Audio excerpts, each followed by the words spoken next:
Hello and welcome to the latest episode of BottomLine. Today we are going to discuss the visit of Uttar Pradesh Chief Minister Adityanath Yogi. He has been to Singapore and Japan. During his 4 days visit, he met all the important industrialists, political leaders. He was welcomed by diaspora. He was given the welcome like Prime Minister Modi gets during his foreign visit. What was the purpose of his visit to these important nations? Was it just economics or some kind of other politics mixed with economics? From his visit, it is obvious that he was selling Uttar Pradesh like a CEO of a big company in India. He was successful in getting investment promises worth 2.5 lakh crore.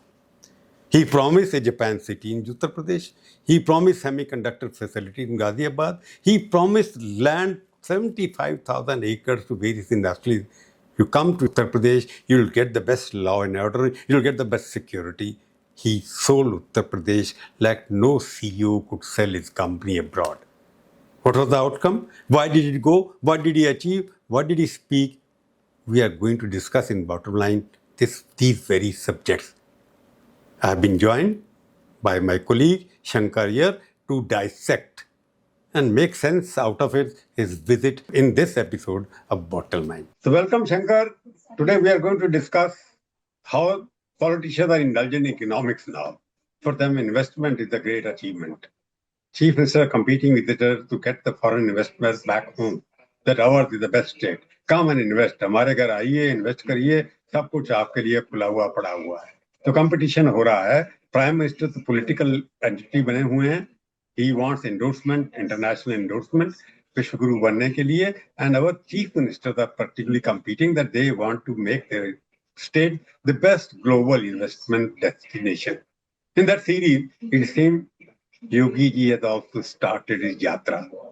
He went, earlier also he has visited, he went to Singapore and Japan. And you have seen what he projected, what he spoke, he met all the CEOs, he met the Prime Minister, and after that it looks like as if it was a visit by a very powerful Chief Minister of India. What did you make of it? Why did he go there? People in the earlier days used to do Rath Yatras. Now Chief Ministers do investment yatras. Yogi Adityanath's visit to Japan was almost like a head of state's visit. So if you remember, Prime Minister Modi, while he was Gujarat Chief Minister, used to conduct the Vibrant Gujarat. So his model was Gujarat model, and he came in 2014 presenting that the way what he did for Gujarat, he will do for India. I have a feeling that Yogi Adityanath is getting ready to present himself as the next person or whatever, because in his meetings in Japan, he has met the head of state, he has met the top. That we discuss that part. What I'm talking about, why he has gone there. The question is, he has gone there at a time when elections are due only 10 months from now, because now code of conduct will be imposed, and he's going there, and he has been starting UP Invest program. He started in 2016 or 17, and he took over after that. 17, I think 17 he took over, and this is going to be his third term if he's going to contest, because that is for the third term. So UP Invest, and as you rightly pointed out, Gujarat model that was happening then. Modi started that, and in that situation, he went to these. Why he chose only Singapore and Japan? Because the world, the cash-rich part of the world resides in Japan. The company, Japan has the lowest interest rate. Japan has companies which have investment potential. Japan is an aging society. They want to invest abroad. Japan has done its quota in China, in Korea. Now it is looking at India, and it has a very good relationship. Japan is one of the few countries in the world with which India has a consistent relationship, a good relationship, despite being no diaspora, no Hindi, Bhashi, nothing. I mean, minimal thing. And so Japan has funded the bullet train. Japan has Suzuki here, Honda here, all the major companies which have also a footprint in Uttar Pradesh. So what Yogi Adityanath is trying is to get the larger industries, the investment into the state, because he has a huge, Uttar Pradesh is virtually a country. It has 220 million people or 22 crore people. and he is trying to get those investments and also get the flash, the optics, that all chief ministers are now in that condition where they want to be seen as being pro business, pro economics, pro growth. And Yogi Adityanath, in his first 2 terms, seems to believe that he has fixed the law and order problem. Noida is a emerging electronics hub. He's creating some tourism hubs. So the thing that is missing in UP is large scale industry, which is there in Maharashtra, Karnataka, Tamil Nadu. So he's making like you are to suggesting that going to Japan because he met Suzuki chairman, he met most of the big industrialists there, he went to other cities also. And you see that he's trying to make, okay, the alternative investment for what? Like Karnataka has become the tech capital of the world. Even Chennai has also become the auto capital of the world. And what is trying? He went to Japan, he met Suzuki, he met semiconductor people. I don't know who else he met there. And and Singapore, what he went for was the financial capital of the world. So what was the Singapore important? Because both the put together, 1.5 So lakh crore startups, people. yeah, Singapore is the home to a large number of private capital, venture capital, private credit companies who invest in India. And these companies are looking for opportunities. They need a certain level of assurance that the venture that they invest in, if it is in Uttar Pradesh, the head of the state will look after those investments, those programs. Also, startups create a lot of jobs in the gigs area and other areas. I think the one big thing that Yogi Adityanath is looking for is basically this whole idea of hydrogen and high tech. So power through hydrolysis. So UP has the unique advantage of being water surplus because of Ganges and other rivers. And there is a feeling that maybe if he gets the power into the place and he has land, they can be, once land investment comes in, land revaluation makes prosperity. So I think he is working on the renewable area, he's working on the data center idea. All of these are just ideas just now, Prabhu, because eventually. So dear sir, you are going into all directions. I'm just going to focus it that he went there, Japan particularly, because he promised there, I'll create some kind of a Japan city within UP around Jewar airport area, which is coming out, that land will be given. He wants to give it a specific name also, Japan city within UP. So there are ethics involved in that. No, there is also public policy. In the budget, if you remember, there is a creation of city-centric economic zones. Earlier, we used to talk about special economic zones. Now we talk about city-centric economic zones. So what this means is the cities are developing around the city, the urbanization that happens, for which the government of India has a policy. Now, in this area, UP has over 50 new towns to develop. And Japan has a specific focus on urbanization, on new towns. It funds a lot of urbanization and transport and mobility. So that is the alignment that he's working on. The point that you made about Japan City is to get that idea going. I mean, how do you go? I mean, earlier we used to have sister cities and all, kuch hua nahi uska. So now you actually create a city and it will be a smart city. It will have all the facilities and the investors will come for it. Now we talk about Japan City. Basically, said I'll give you a lot of land there because land is a big problem. All the investors who come here, they think acquisition of land is the most difficult process in India. Yes. So yes, promised I've got 75,000 acres of land to be distributed. He made that big statement: 75,000 acres of land acquiring under the new Land Acquisition Act requires huge money. That means he's promised them so much investment. Okay, government will acquire, but get you the land. That's a big promise he has made. No, it's also a fiscal stimulus to the state. When the government acquires land, that money goes into people's hands and then, revaluation of the land around that. The other part is, Prabhu, a lot of UP corporations have idle surplus land. The Ministry of Defense corporations have, railways have. So Uttar Pradesh has a lot of potential to aggregate the idle and surplus land also. But 75,000 hectares, I agree with you, it's a large chunk and it will create a demonstration effect. The other thing which you're talking about, because Japan, also he promised Ram was born in Uttar Pradesh. Buddha was also connected with Uttar Pradesh. They trying to connect religions also, economics also, both of them together, because Japan is a Buddhist followers, most of them there. So he knew, he had done his homework very well, that what is going to sell in Japan. I'm talking about Yogi the way, because he doesn't speak English. He's not he's not gone to any IB college, or he's not gone to anybody else.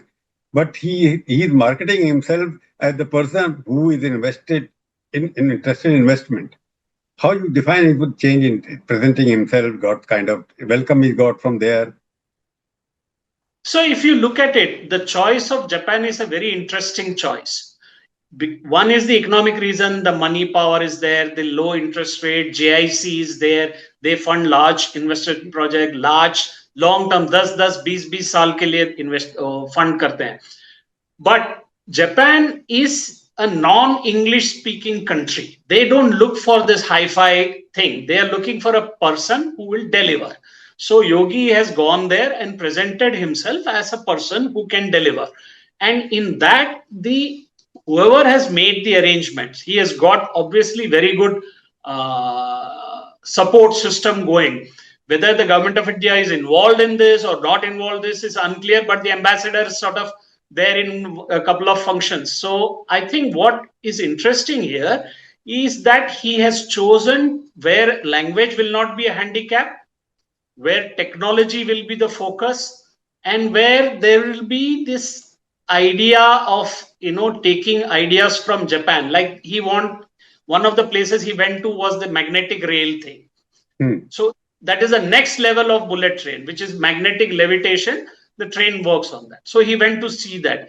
He wants that. that. Train also. He traveled by train, I think. So yeah, he traveled by it. So he has presented himself and projected himself as that. You're talking about whether government of India supported or not, because both the High Commission in Singapore and the ambassador in Japan, they were there to receive him. Yes. All the logistics arrangement can't be done. The kind of diaspora was connected, the kind of thing which Modi does during with it. Almost same thing were done for him also. It means so it was exactly the same model.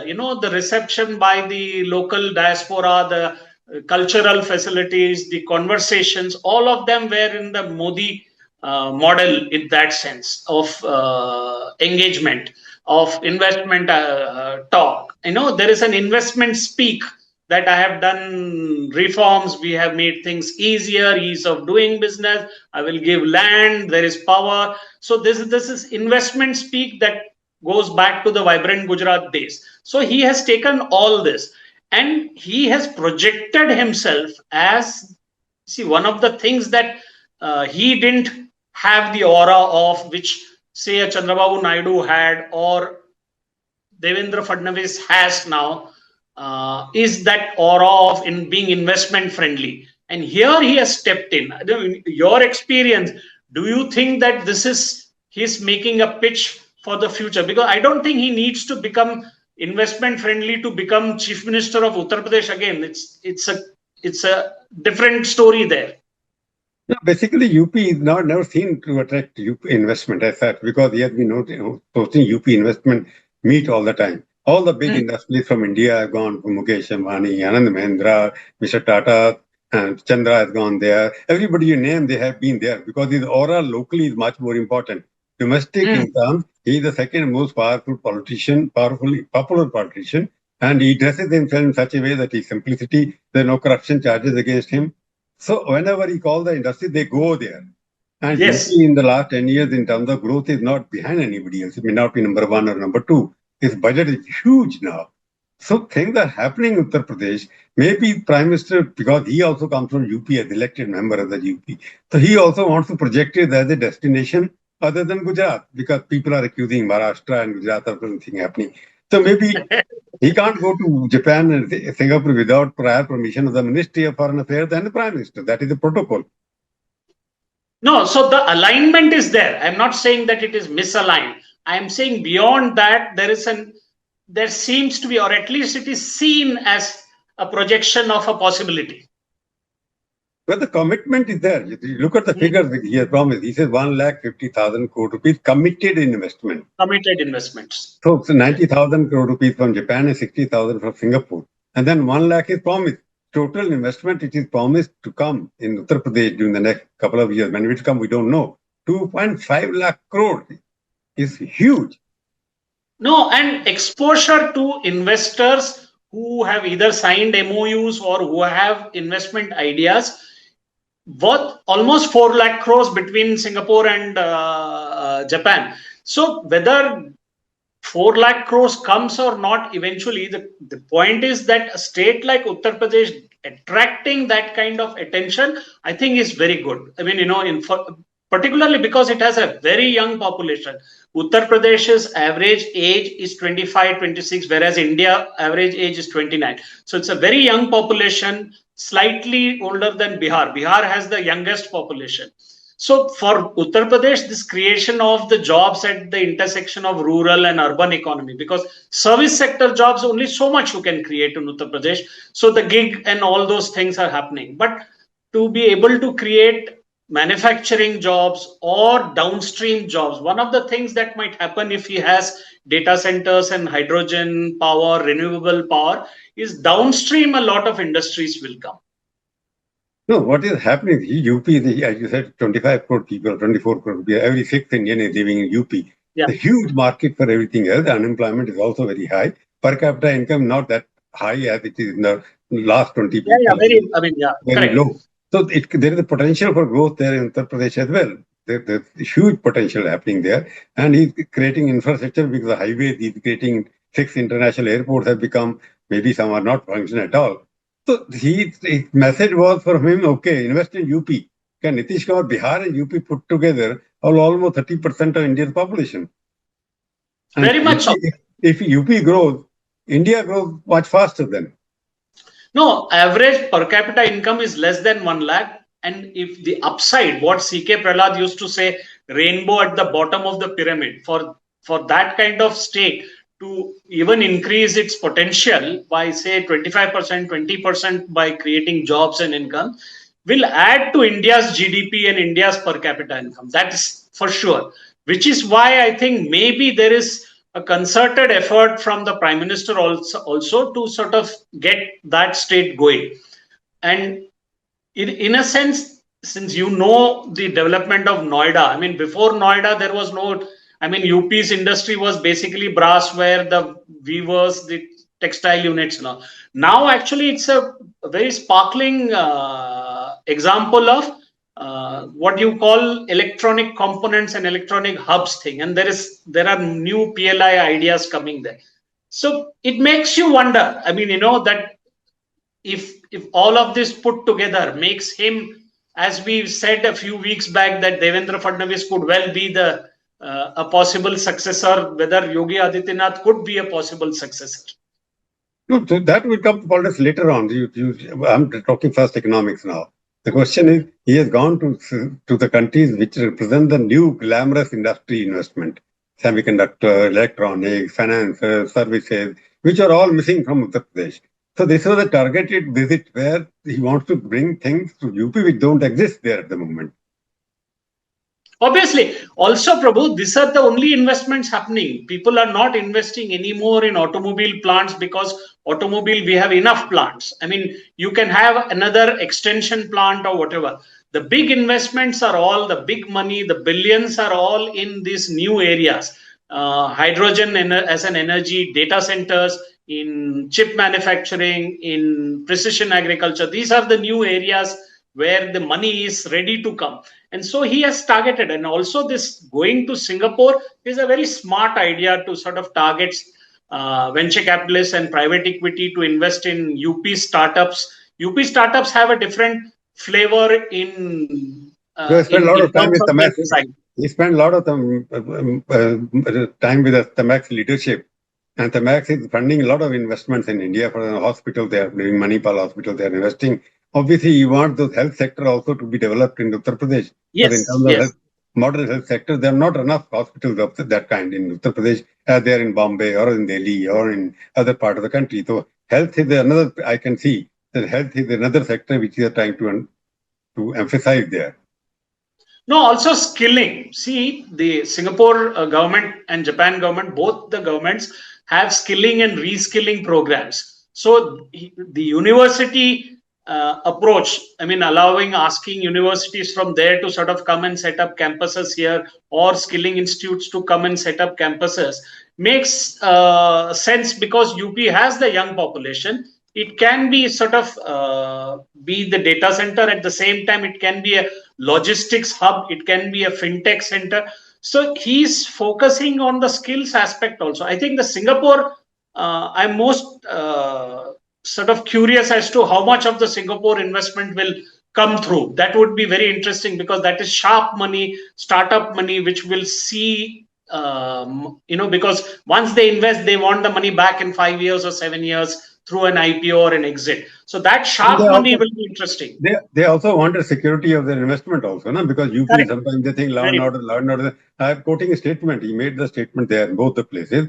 Investment in Uttar Pradesh is secure because scale, skill, stability, and speed are all available here. He has promised them in no uncertain terms. And then he says in Japan, he said on Japan, Uttar Pradesh has emerged as the most preferred state for investment in India due to its secure environment, strong infrastructure, large market potential, and young workforce, as you were pointed out earlier. Yes. So he has So the made large market and young workforce is what attracts most investment countries. Most countries want to see the large market, and they want to see young workforce, because that's the combination that makes them hope that, okay, if I set up a business here, it will grow, because those young people will find jobs. The large market will create the scope for them. I think that's the formula. So far, you have seen all the investors going for road shows. There was the chief minister also doing the Japan road show. In Tokyo road show, he said very clearly, "Well, I've given 500 acres of land have been identified. Investment in Uttar Pradesh secure because scale, skill, stability, and speed are all available here." That was what he made at the Tokyo road show. First time a chief minister, earlier Chandrababu Naidu, as you pointed out, we discussed that. He also went for Medi's road show. So that is what is happening. And then in cultural that I was talking about, he said, "I salute Japan, this sacred land. Uttar Pradesh is the only birthplace of Bhagavan Shri Ram. It is also sacred Karma Bhumi of Bhagavan Buddha. With his sense of cultural affinity, I welcome you all." So basically, he also learned the marketing technique. A CEO of Uttar Pradesh, marketing Uttar Yeah, yeah. Pradesh, has a very The well language, defined. this is the language that has come after this Modi model, the investment language. This is, You, I you, have, इस you, picture में गाना है, drama है, ये emotion है, item song है, सब कुछ है. so that's why he was very well prepared, and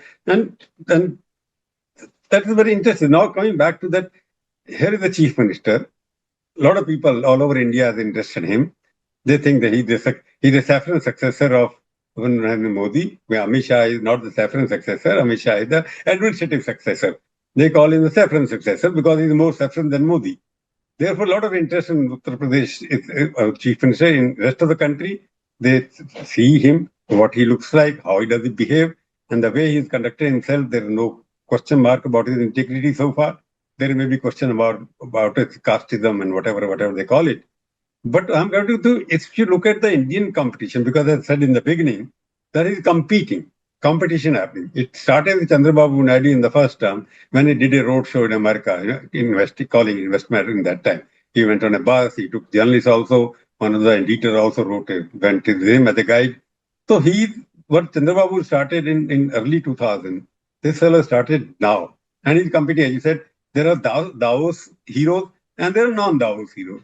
Davos hero Fadnavis now. Davos, every kind of people come. Yogi has not gone there because he doesn't belong to that elitist club.